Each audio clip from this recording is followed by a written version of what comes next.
set the show up. What am I going to hear? Who am I going to hear? Make me really want to hear the person that you're about to interview, if that's what you're doing as an interview podcast. And then also, don't forget to sell yourself. You know, you're the show. I tell interviewers all the time, I don't like the word interview, because interview means question, answer, question, answer.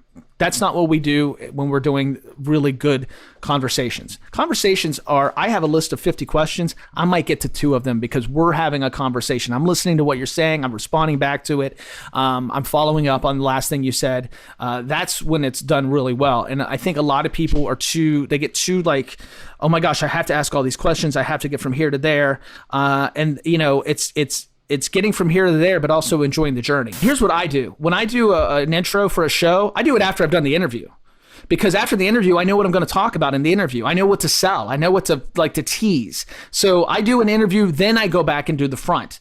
And that way I can also do it without the guest sitting there, and I don't feel like I'm like, oh, I got to say all this stuff. I can be more conversational about it. So, you know, I would shake you out a little bit. I do that. I tell that to people all the time when I'm coaching them. It's like, I just want to shake you and just get you to relax, because that's so important in a podcast. You know, you got to be professional yet conversational. So yeah, you do want to hit all the points, but you still got to sound like, hey, I'm your bud. I'm in your ears, man. I'm hanging out with you. You're hanging out with me. We're hanging out with Matty. If you'd redone the intro later, you would have 3 points that you're going to tell people, man, we're going to hit this, and this, and that's going to make people keep listening. It's that whole front sell. It's the whole radio thing. Always moving forward, never moving back. What's coming up? What song's next? What am I going to play in an hour? You know, that's you always, you know, those old radio things still work for podcasting 100%.